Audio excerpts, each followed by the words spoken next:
میدان جنگ میں شہید ہر طرح سے زخمی ہوتا ہے، کبھی ہاتھ کٹتا ہے، کبھی پاؤں گائل ہوتا ہے،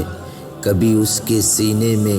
نیزہ داخل کیا جاتا ہے، خون کا فوارہ جاری ہوتا ہے، کبھی گردن کٹ کے الگ ہو جاتی ہے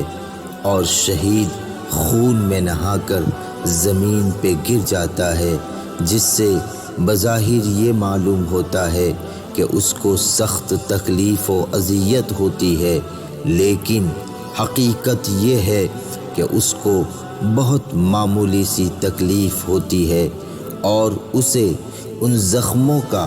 پورا احساس نہیں ہوتا۔ مخبر صادق نبی اکرم صلی اللہ تعالی علیہ وسلم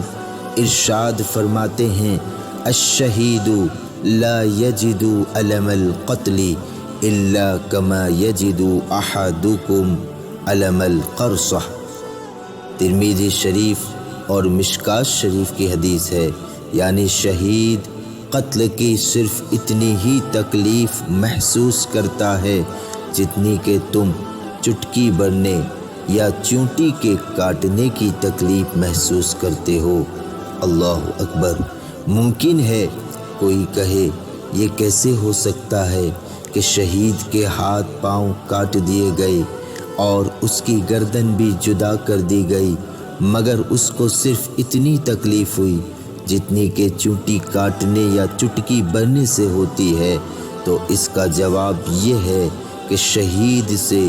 وہ شہید حق مراد ہے جس کے دل میں اللہ اور اس کے رسول عز و جل و صلی اللہ علیہ وآلہ وسلم کی محبت اس درجہ پیدا ہو گئی ہو کہ اس کا دل چاہتا ہے کہ ایک نہیں بلکہ کروڑوں جانیں ہوں تو میں سب کو اپنے محبوب پر قربان کر دوں۔ اعلیٰ حضرت عظیم البرکت علیہ الرحمت و رضوان ارشاد فرماتے ہیں، کروں تیرے نام پہ جاں فدا، نہ بس ایک جاں دو جہاں فدا، دو جہاں سے بھی نہیں جی برا، کروں کیا کروڑوں جرہاں نہیں۔ جیسے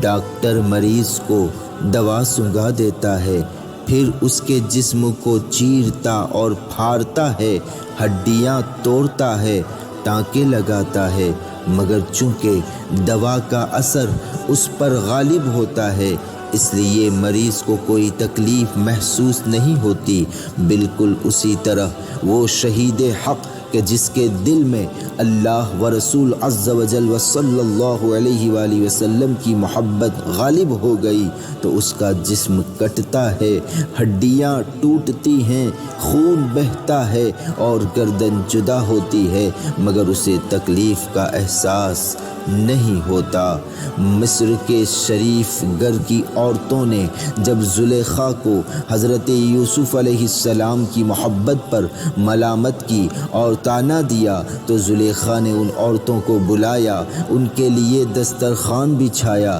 جس پر طرح طرح کے کھانے اور میوے چنے گئے۔ پھر زلیخا نے ہر عورت کو پھل وغیرہ کاٹنے کے لیے ایک ایک چھری دی اور حضرت یوسف علیہ السلام سے عرض کیا کہ آپ ان عورتوں کے سامنے آ جائیں۔ جب آپ تشریف لائے اور عورتوں نے ان کے جمال جہاں آرا کو دیکھا تو ان کے حسن نے عورتوں پر اتنا اثر کیا کہ بجائے لیمو کے انہوں نے اپنے اپنے ہاتھوں کو کاٹ لیا اور خون بہنے لگا، مگر ان کو ہاتھوں کے کٹنے کا احساس نہیں ہوا۔ اسی لیے انہوں نے یہ نہیں کہا ہائے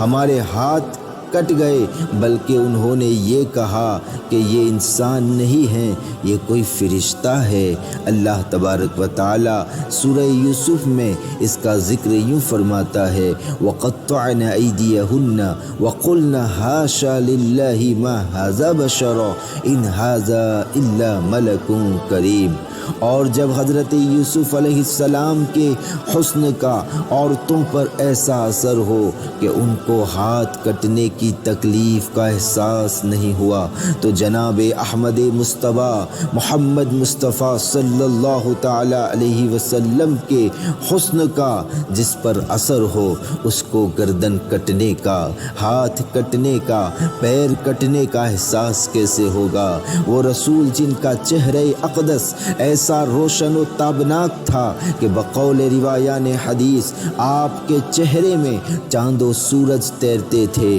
جس پر ان کے حسن و جاں کا اثر ہوتا ہے اور ان کی محبت کا غلبہ ہوتا ہے، اس کا سر بھی کٹ جاتا ہے مگر احساس نہیں ہوتا۔ حسن یوسف پہ کٹی مصر میں انگشت زنا، سر کٹاتے ہیں تیرے نام پہ مردان عرب